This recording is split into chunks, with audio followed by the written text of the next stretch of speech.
Isa. May energy na ba? Amen. Sarap po magpuri sa Panginoon. Amen.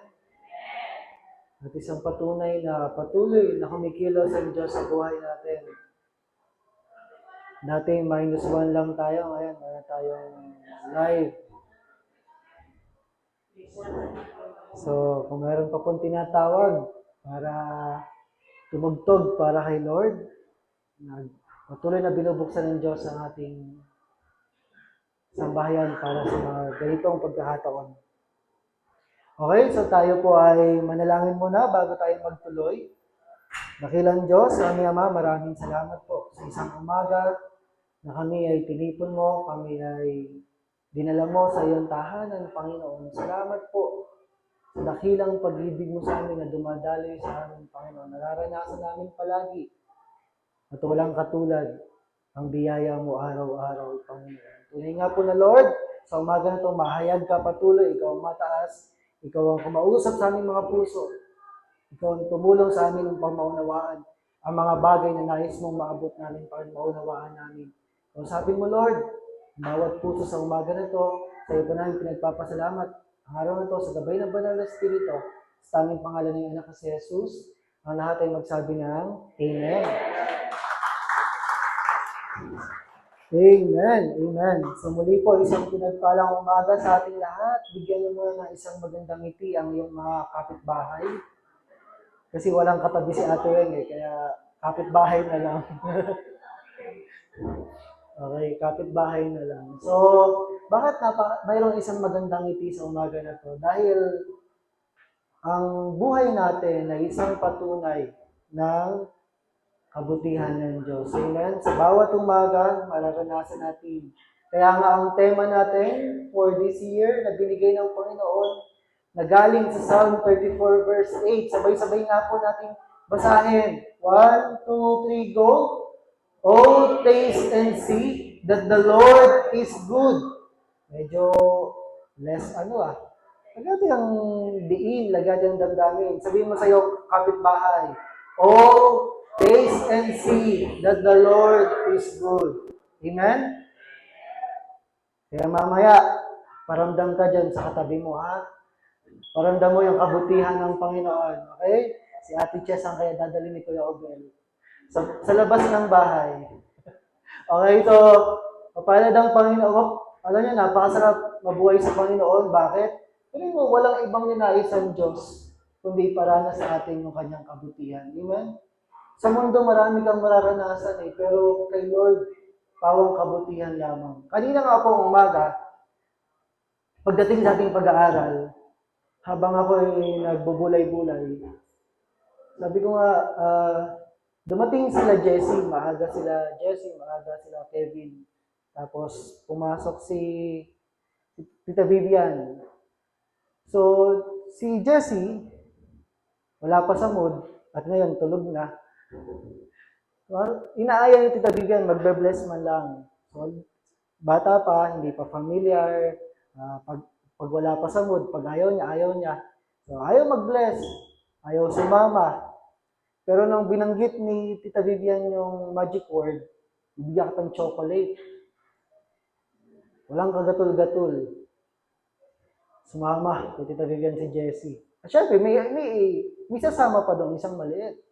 Si Yana, ay chocolate yun Alam niyo, may pinakitang maganda sa atin si Lord doon. Doon sa sitwasyon na yun. Sabi ko, Lord, paano ba ako mag-i-intro? Nakita niyo yung puso ng mga bata. Kapag sila ay pinangakuan mo, kapag sila ay sinabihan mo, yung puso nila, automatic, naniniwala. Diba?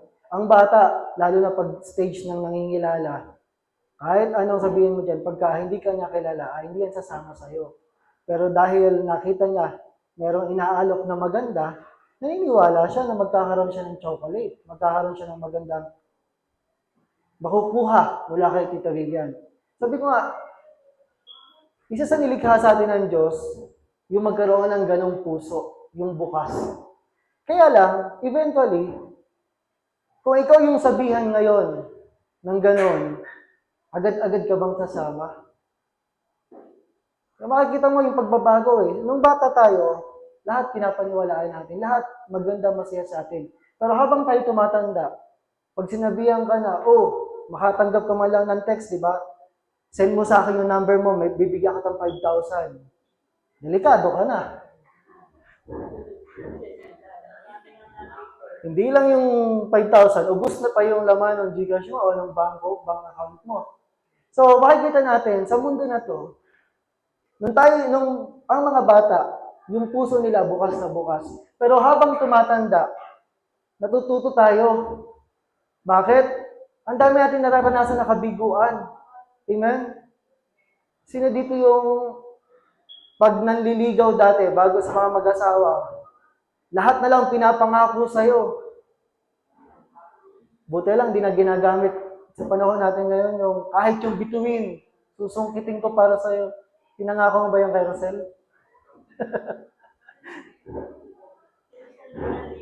Si Rosel ba nanligaw? O dahil wala naman si Rosel, sabihin ko na pa sa inyo ang katotohanan. Siya talaga nanligaw. Okay? O dahil di niya alam yung nangyayari. Okay? So nakita niyo po yung kaibahan. Doon sa maliit, bukas na bukas, pero habang tumatagal, dahil tayo ay natututo sa iba't ibang experience, maraming sinasabi ang tao, hindi agad tayo naniniwala. Bakit? Kasi may mga pagkakataon, nabigo ka rin minsan. Amen? Napakasakit kaya ng mabigo. Yung inaasahan mo tapos wala pala, tapos bigo ka. Kaya nga dito, pinapakita, sa mundo, kapag dito ka nakatingin, dito ka nakahawak, bibiguin at bibiguin ka lang niya. Amen? Kaya, meron isang magandang salita ng Diyos. Pag-aaralan po tayo ngayong magato. Paglalalimin natin, pagbubulay-bulayan natin, patungkol sa paano ba natin patuloy na mararanasan ang kabutihan ng Diyos sa ating mga buhay. Tingnan po natin ang sinasabi sa aklat ng mga awit na sinulat muli ni Haring David. Ang sabi po dito, Psalm 145 verse 13b. So yung second part. The Lord is trustworthy in all He promises and faithful in all He does. Sa Tagalog, di ka bibiguin sa bawat pangako pagkat ang Diyos ay tapat. Ang kanyang ginawa, kahit ano, ito ay mabuting lahat. So, ito yung malapit o pinakamaganda ko siguro translation ng makuha ng Tagalog. So, sabi nga, sa mundo, promises are made to be. Ang pangako ay di ba? Iyan yung iniharap sa atin ng mundo. Ang dami binibigay na pangako, pero eventually ito ay napapako. Pero dito, pinapakita ng Diyos na ang Diyos na makapangyarihan sa lahat, nagbigay ng kanyang pangako. Ang sabi ni Haring David, di ka bibiguin sa bawat pangako ng Panginoon. Amen? Pagkat ang Diyos natin ay tapat. Kaya nga, kapag tayo nagbabasa ng salita ng Diyos ng Biblia, ang daming pangako ng Diyos dyan na pwede nating panghawakan. Amen? Ang dami ng pangako dyan na pwede nating ilagay sa ating mga puso na isang araw, mararanasan makakamit natin ng bakit? Ang bawat pangako ng Diyos ay di niya bibiguin. Ito ay magaganap ayon sa kanyang kapanahunan at ayon sa kanyang plano. Kaya po dito makikita natin, ano ba isang karakter ng Diyos patungkol sa kanyang kabutihan? Amen? Kaya po ang topic natin ngayong umaga na to, taste and see God, be the promise keeper. Amen? Sabi mga promise keeper si Lord. Ano ibig sabihin nun? Nasa pinat-pinat ng Diyos ang tumutupad sa pangako. Amen? Ang Diyos ay tumutupad sa kanyang mga pangako. Promise keeper siya. Yung pangako niya, yung sinabi niya, ay kanyang tutuparin. Dito, makikita po natin. Sabi ko nga, Lord, sino ba ang tao? Bakit kailangan mo kami bigyan ng mga pangako? Ba't pa kailangan pa kami pangakuan? Kasi ang pangako, hindi ito nangako na sa kanyang asawa, kasi sa isang tao, Ang pangako ay simbolo ng pagmamahal. Kaya ka nangangako kasi may nais kang mabuti para sa tao na yon. Amen? Kaya ka nangangako kasi may gusto kang mangyari sa tao na yon. Kaya ang pangako, sabi ko, Lord, bakit mo kayo binibigyan ng pangako? Dahil ito ay simbolo ng pagmamahal. Pagmamahal ng Diyos sa atin. Kaya nagbigay siya ng napakaraming pangako na pwede nating panghawakan.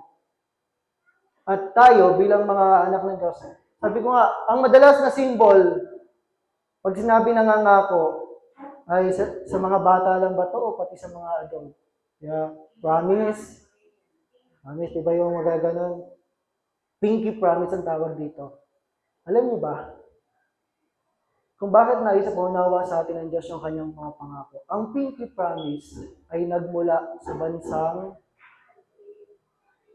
saan nagmula? Alam mo ba kung saan? Sa bansang Japan. Sa bansang Japan, ito ay ginagamit ng mga yakuza. Ibig sabihin, itong daliri na to, pwede mong ialay para ibig sabihin, pwede mong putulin para ibig sabihin, gagawin ko yung pinangako ko. O kaya naman, pag hindi natupad yung pangako mo, puputulin mo to. Iyon yung pinky promise. Iyon yung origin. Kaya nga, pinapakita sa atin ng Diyos, seryoso siya sa kanyang pangako. Amen? Tayo, kaya nga sa bibili ng Biblia, maging maingat ka sa pagbibigay ng pangako sa Diyos. Bakit umaasa siya? Kung gagawin kaya ni Lord na ang bawat sa atin, pag kami pinangako ka sa Kanya, tapos hindi mo nasunod, tatanggalan ng isa-isang daliri. Ilan kaya maritira sa iyo? Sa akin.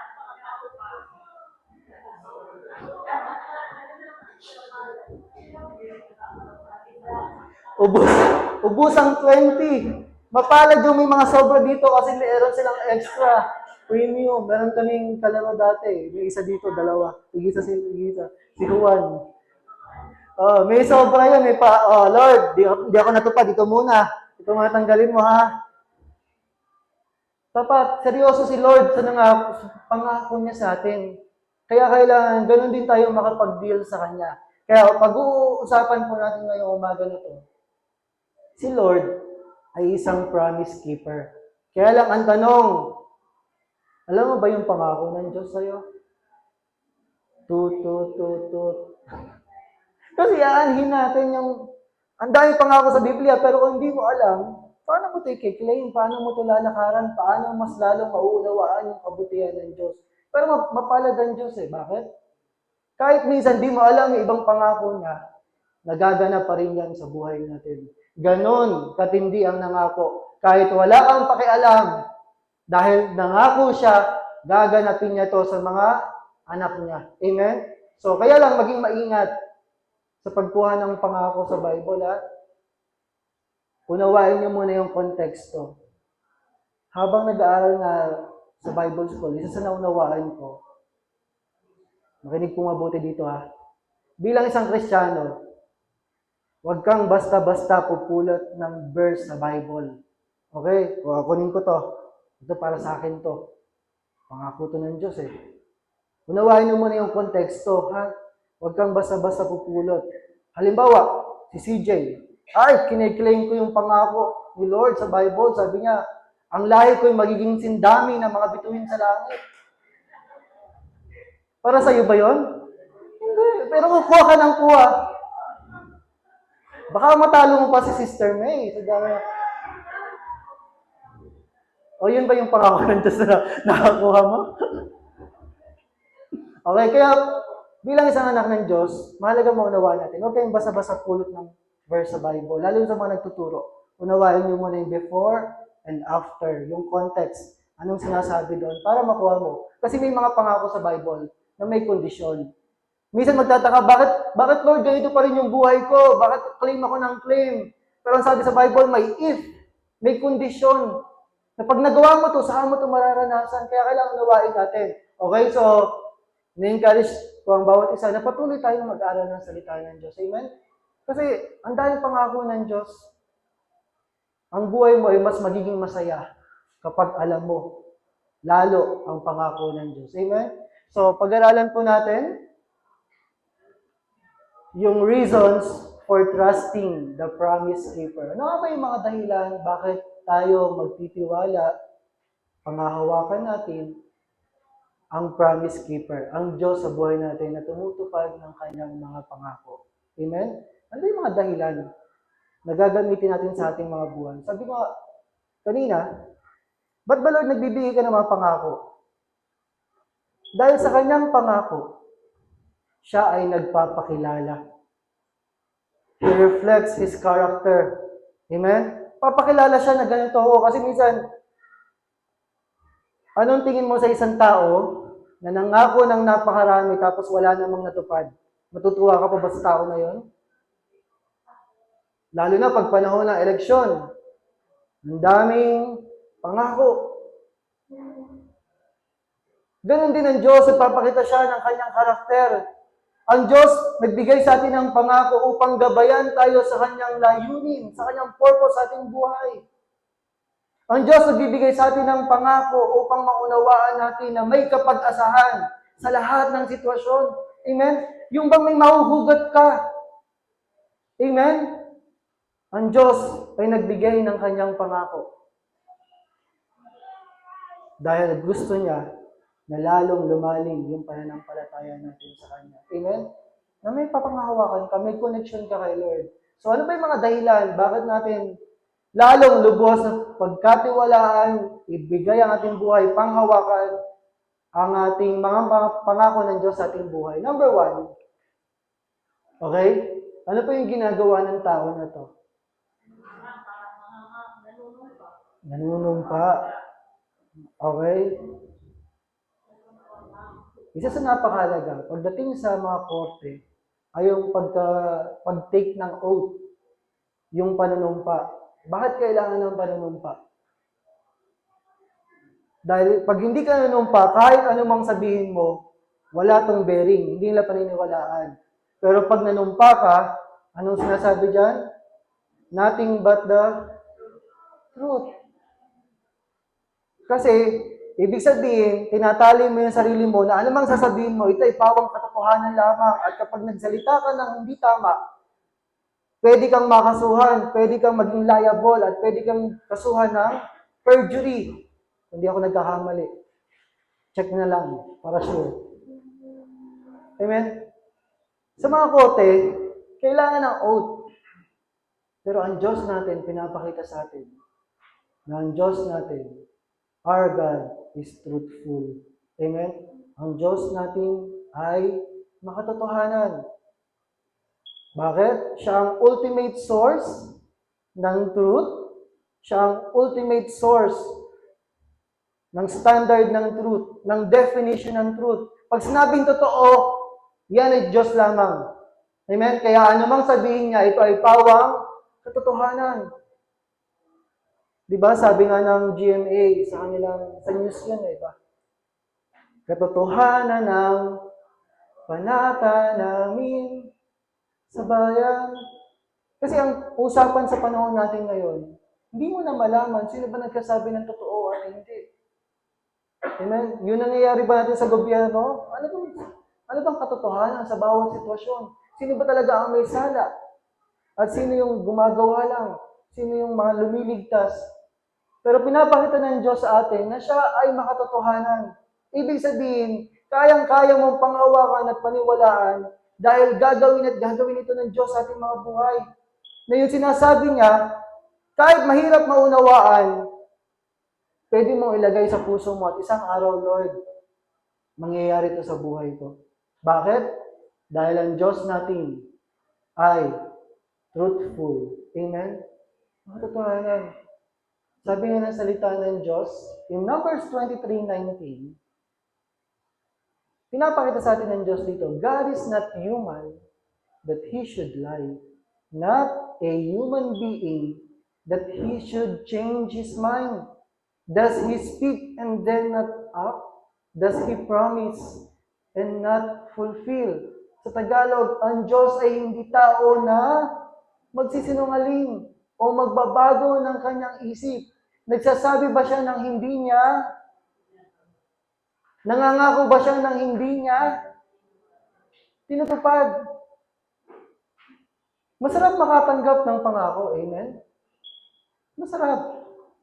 Pero dahil nga tayo ay sugatan sa mga pangako, hindi tayo basta-basta naniniwala sa pangako. Pero pinapakita sa atin ng Diyos, siya ay truthful.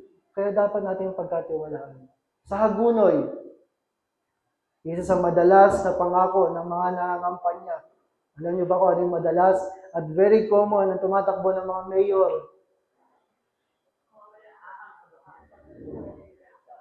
Mawawala ang baha. Mula nung ako'y namulat sa eleksyon, naririnig ko na to hanggang sa ngayon. Nawawala na, hindi. Nawawala na yung nangangako ng ganon. Hindi na, nawala na yung, nababawasan yung mga nangangako na mawawala yung baha. Bakit? Ang tao, sabi nga, ang tao mahina. Amen? Kaya hindi mo pwedeng panghawakan ng pangako ng tao dahil tayo ay mahina. Hindi natin alam kung ano mangyayari bukas. Hindi natin alam kung magagawa ba natin yun. Minsan, nagbabago din ang ating isip. Kaya yung pagtao ang nangako, hindi mo alam kung magaganap o hindi. Amen? Kasi dito yung madalas nabudol na ng isang politician. Akala ko okay eh. Hindi pala. Akala ko gagawin niya. Hindi pala. Ang mundo punong-puno ng pangako na sinisira.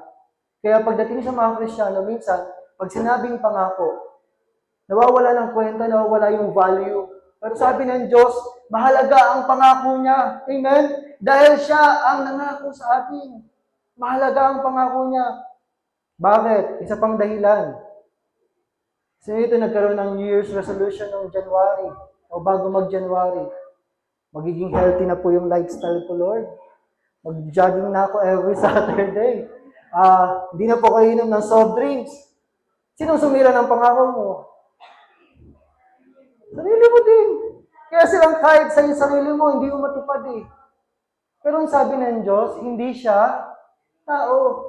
Iyon yung kaibahan ng tao sa Diyos. Sabi ko nga, Lord, hindi na kayo ng soft drinks. Aray ko. May darating na lang bigla. Pastor, siyempre nakakaya naman, hindi pang yan. Nagdadahilan pa, no? Yan ang kaibahan ng tao sa Diyos.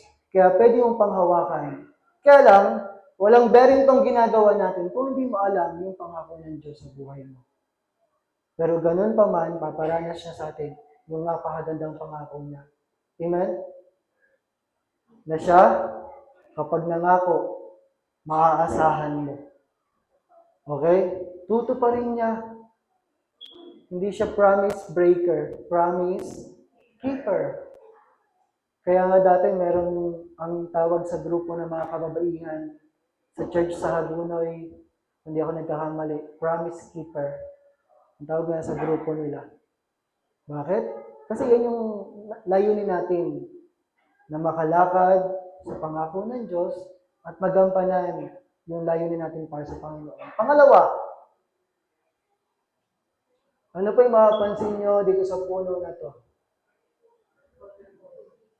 Bukod sa makulay,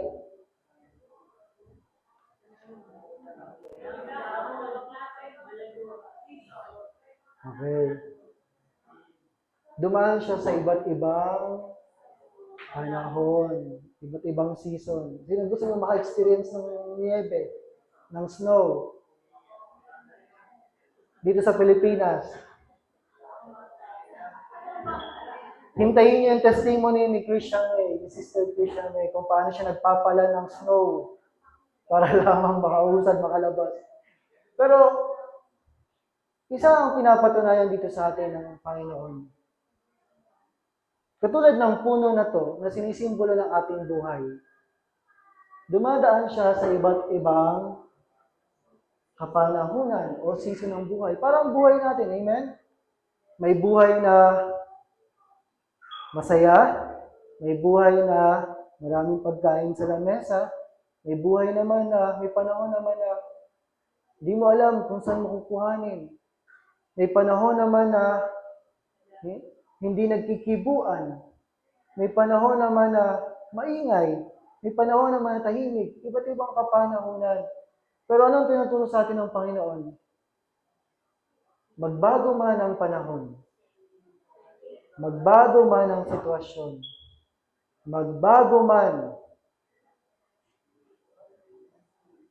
ang nangyayari sa buhay mo,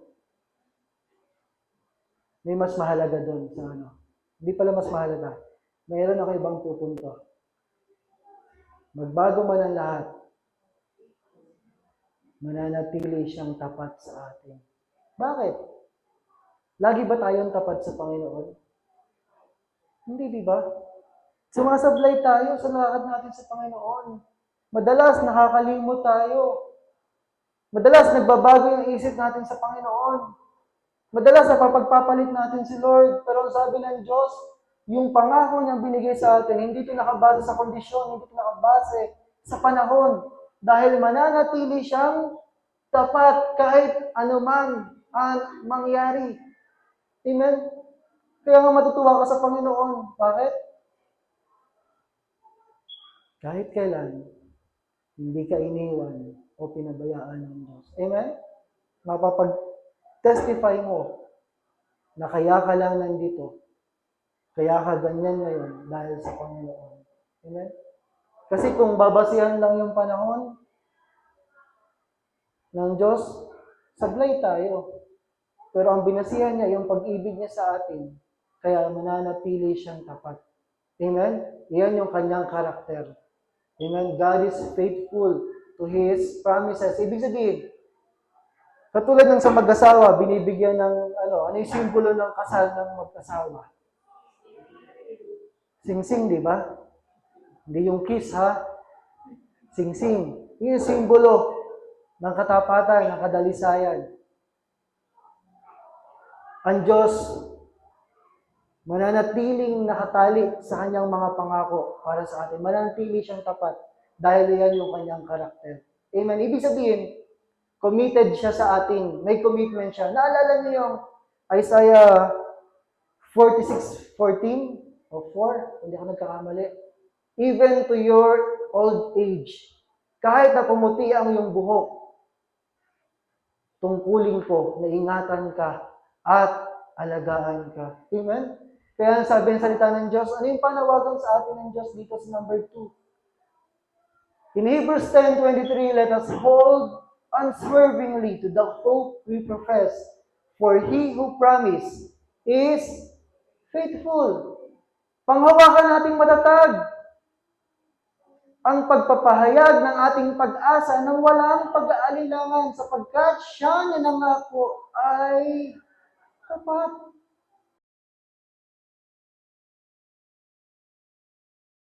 Nakalimot. Pag nakakita ng problema, bagabag na, nakalimutan na ang kabutihan ng Diyos, ang pangako ng Diyos. Pero sabi dito, panghawakan nating matatag. Hawakan mo ngayon katabi mo, tapos yanigin mong gano'n. Pakita mo yung matinding paghawak. Panghawakan lang, huwag sampalin. Yung gano'n mo lang. Pakita mo yung, paalala mo yung matinding hawak ng Diyos sa Kanya.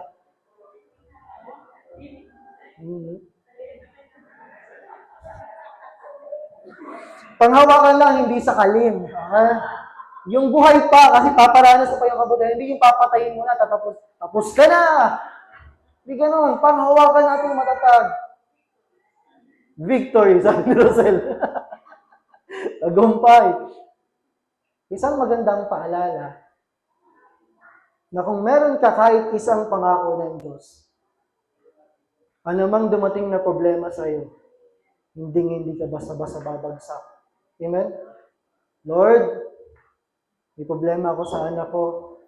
Lord, may problema ako sa asawa ko. Lord, may problema ako sa pamilya ko, sa business ko. Pero dahil sinabi ng Diyos, tutuparin niya. Amen? Sapagkat siya na nangako ay tapat. Amen? Kaya siya promise keeper. At pangatlo,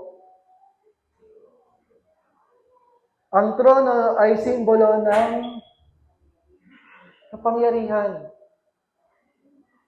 Kaya number 3, bakit napakahalaga na lagi mong nilalagay sa puso mo o pinanghahawakan mo yung mga pangako ng Diyos?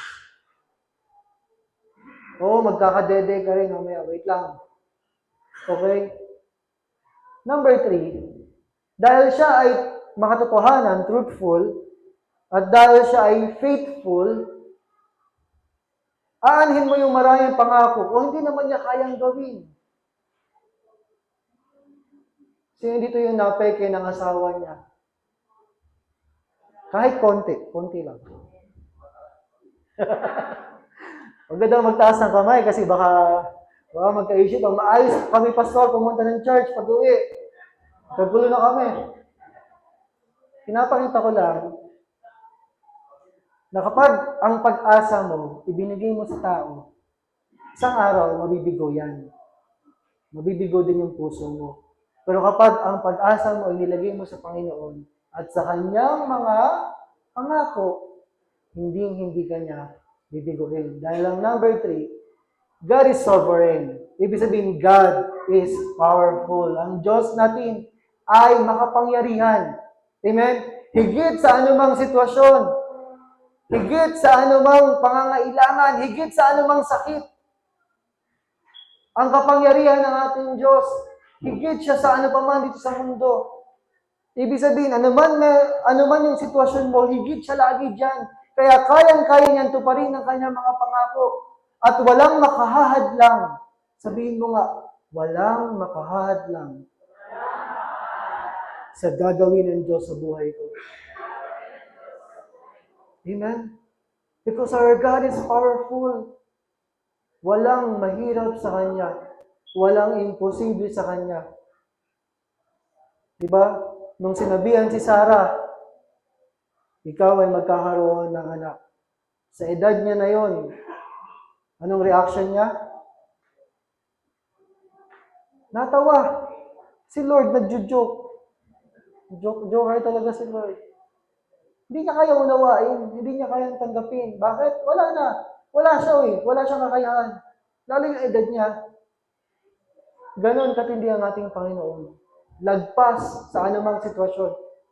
Kaya kung meron kang mahirap, Lord, parang imposible na to, lagi mo tandaan, walang imposible sa Diyos. Amen? Ba't ka magpapakalungkot? Ba't ka mawawala ng pag-asa? Eh yung Diyos na ay nangako sa atin ay tapat. At kayang-kaya niya.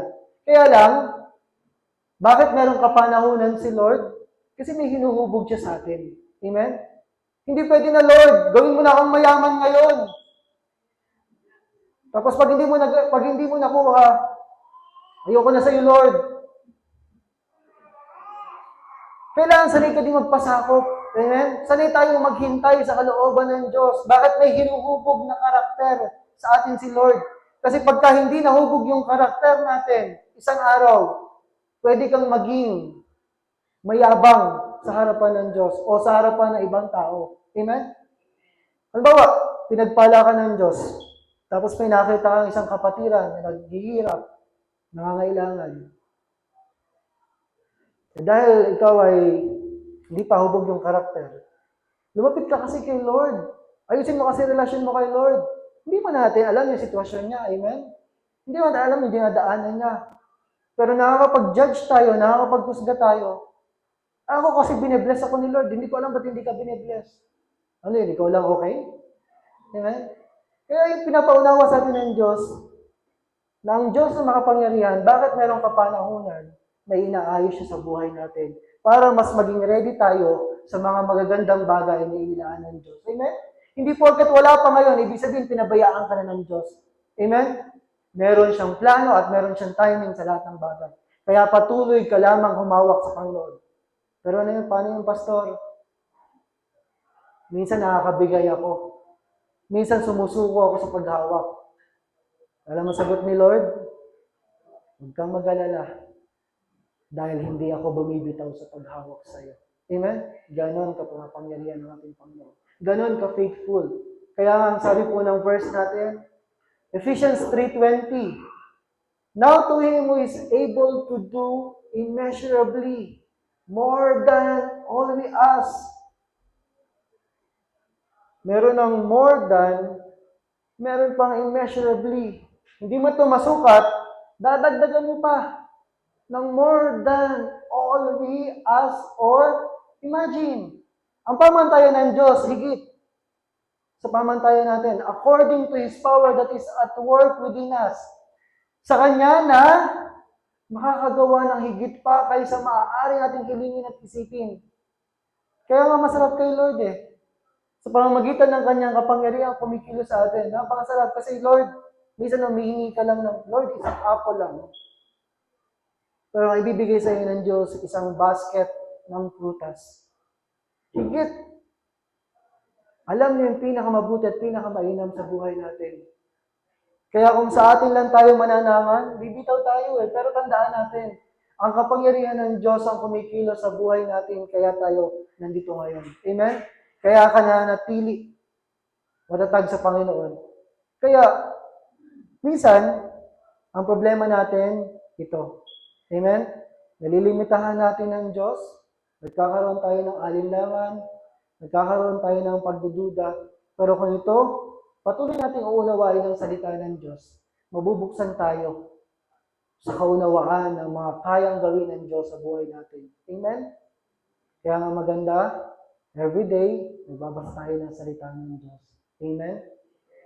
Humina na po. Medyo inaasahan ko na yon, pero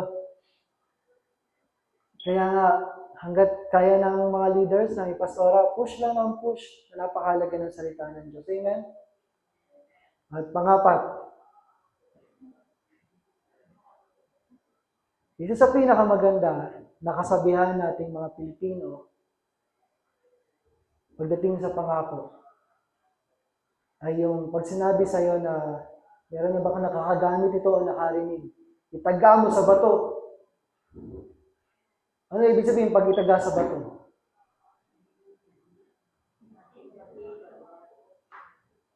May gumamit na ba dito noon o dati pa yung kasabihan? Dati pa yung pag sinabing itaga mo sa bato, ibig sabihin, gagawin niya to kahit anong mangyari. Ibig sabihin, asahan mo na magaganap to.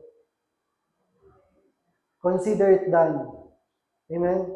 Sabi ko nga, Lord, pag sinabing itaga mo sa bato, ibig sabihin, pwede mong panghawakan, pwede mong asahan. Tapos na to sa Kanya. Kaya nga ganun din ang ating Diyos. Kapag nangako siya, mula noon hanggang ngayon, ganun katindi yung kapangyarihan ng ating Diyos. Mula noon hanggang ngayon, asahan mo na, natutuparin niya to. Dahil ang Diyos natin ay unchanging, never changes. Ang tawag ko dyan ay immutable.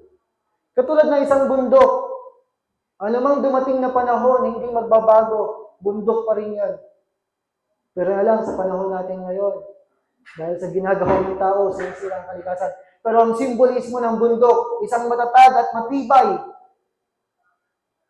na pundasyon na kahit kailan hindi mababago, mauusad, o mawawala. Ganun din yung ating Panginoon. He never changes. Hindi siya nagbabago. Sino dito may kilala na may...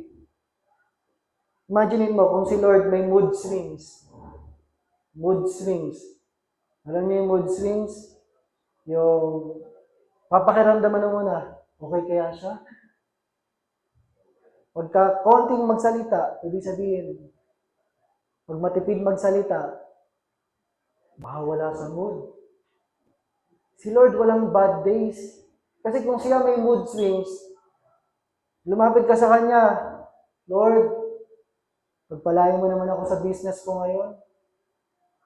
Paubos mo, Lord, yung aking itlugan. Eh dahil wala sa mood si Lord, manigas ka dyan. Hindi ganun si Lord. Amen? Mula noon hanggang ngayon, nananatili siyang tapat. Hindi siya nagbabago. Kung ano siya kala Abraham, kung gaano siya nagpapasensya, nagtsatsaga, hanggang sa panahon natin ngayon, hindi nagbabago ang Diyos. Kaya nga meron tayong kagalakan na lumapit sa Panginoon. Bakit? Dahil hindi siya nagbabago. Hindi siya pabago-bago. Dahil siya ay perpekto. Amen? Hindi niya kailangan magbago ng isip. Alam niya na yung mangyayari. Alam niya na lahat. Alam niya ang kanyang kapangyarihan. Perfecto siya. Hindi siya kailangan magbago. Hindi katulad natin na madalas nagbabago. Mainit, malamig, mainit, malamig. Attend, hindi. Susunod o hindi, susunod hindi. Ang Diyos natin, hindi kailanman nagbabago. Amen? Ano sabi ng salita po ng Panginoon? In Malachi 3:6, siya mismo ang nagpakilala sa kanyang sarili. Ang sabi diyan sa unang bahagi lang po, sa A, I, the Lord, do not change. At kung babasahin niyo yung kasunod niyan, makikita niyo kung bakit napakaganda ng I, the Lord, do not change. Kung gaano kabait ng mga tao sa panahon ni Malachi. Kung gaano kabuti at katindi ng pagpapasensya ng Diyos. Pero sabi pa rin niya, I, the Lord, do not change. Tagalog, sapagkat akong Panginoon ay hindi nagbabago. Amen? Sa gobyerno natin, pag iba na ang nakaupo, minsan ang hirap na lumapit. Diba? Nababago rin yung mga nakaupo. Depende sa nasa posisyon. Pero ang Diyos natin, kahit kailan, hindi nagbabago. Pwede mong panghawakan araw-araw. Kaya nga matutuwa ako kay Lord eh. Sa panahon na matigas ang ating ulo, sa panahon na tayo nakakalimot, nandyan pa rin yung pag-ibig niya na umaabot sa atin. Amen? Hindi tayo sinusukuan ng Diyos eh. At panglima, dito na pa magtatapos.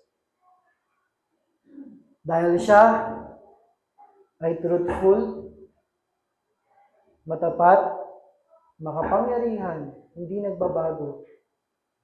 Asahan mo na yung kanyang salita ay hindi kailanman mabibigo. God's word will never fail.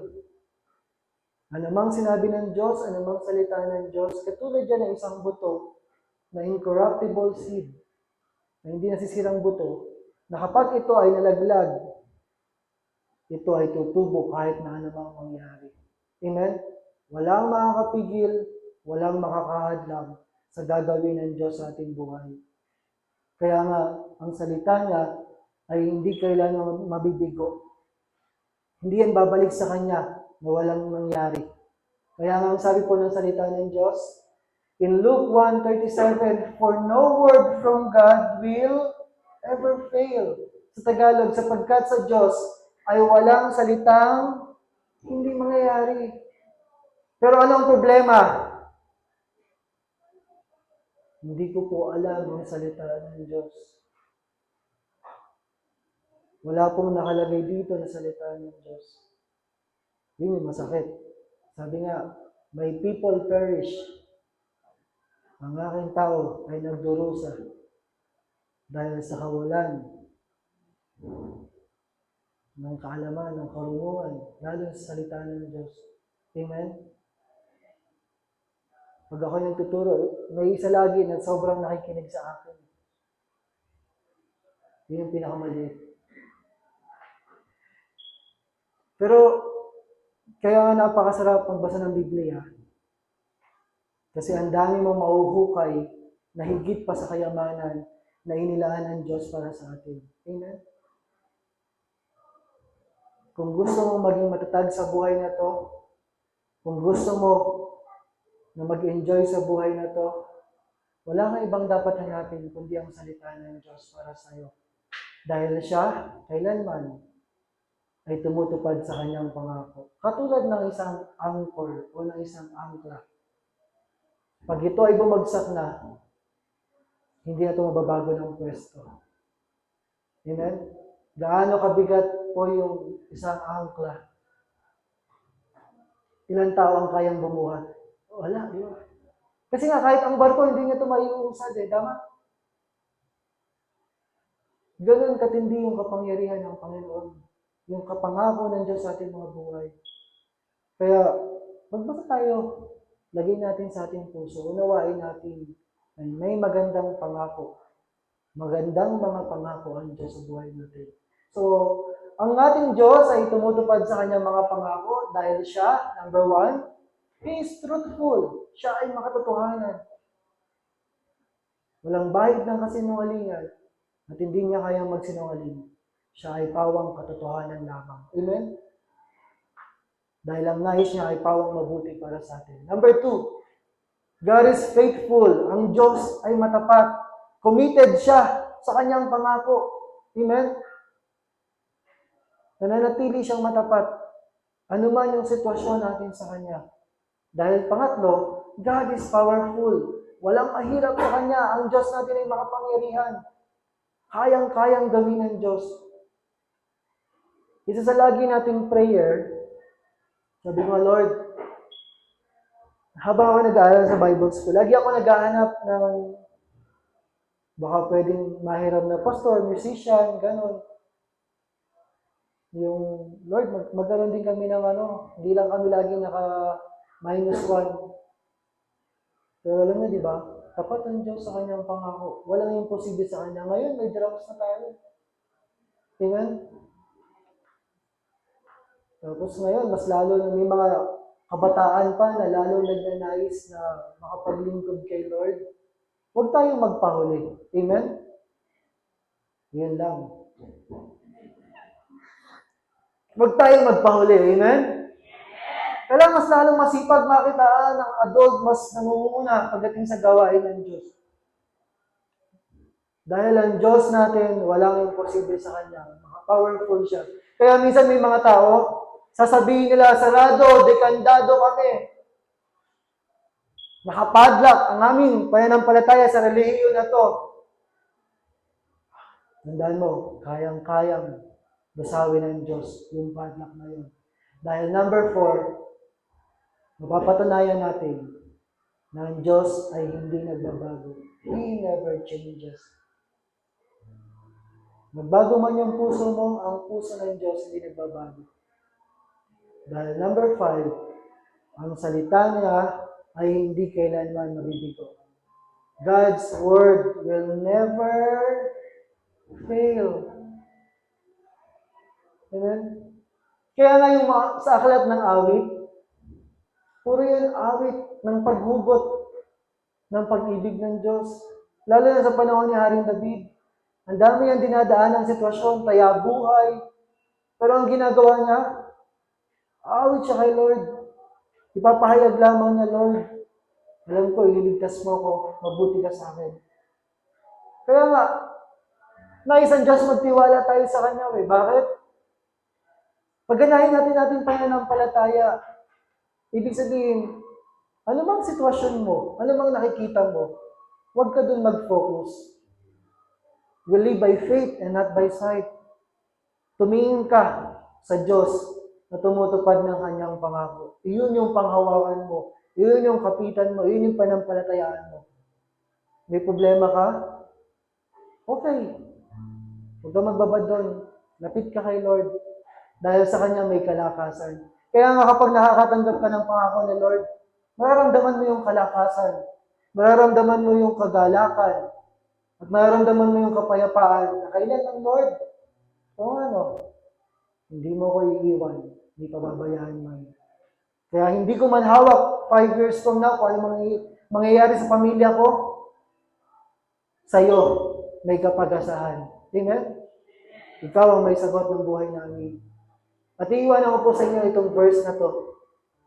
Bilang mga Kristiyano, ito yung pinangahawakan natin.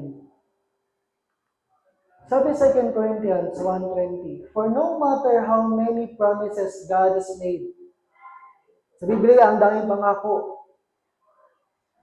They are yes in Christ. Kahit napakarami, they are yes in Christ. And so, through Him, the Amen is spoken by us to the glory of God. Amen? Sapagkat ang lahat ng mga pangako ng Diyos, sa Kanya ay oo. Kaya sa pamamagitan niya ay amis nasambit ang Amen sa ikaluluwalhati ng Diyos. Ibig sabihin, dahil kay Kristo, yung mga pangako ng Diyos, yes na sa yan, kapatid. Approved na. Amen? Hindi mo na kailangan magpa-check. Approved na. Kaya ang gagawin mo na lang is to confirm, to agree, and to praise and glorify God. Nakarinig ka ng pangako ng Diyos, wala kang ibang sasabihin, kundi, Amen. Amen. Amen. Amen. Dahil alam niyo ba, sa Bible, ang una at huling pangako ng Diyos, walang iba kundi si Kristo. The seed of a woman, hanggang dun sa Revelations, sa kanyang pagbabalik, walang ibang pinapatungkulan kundi ang ating Panginoon sa Kristo. Ganon katindi ang nangako sa atin. Amen? Kaya lagi mong tandaan, anumang pangako ng Diyos, unawain mo muna, and then, yes and amen. Meron po ba tayo natutunan ngayong umaga na ito? Ang pangako ng Diyos ay walang ibang nais, kundi bigyan tayo ng buhay na ganap at kasiyasiyan. Amen? So, panghawakan natin ang promise keeper ng buhay na ito. Palakpakan nga po natin ang Diyos na buhay. Tayo po ay tutungo na sa ating tithes and offering.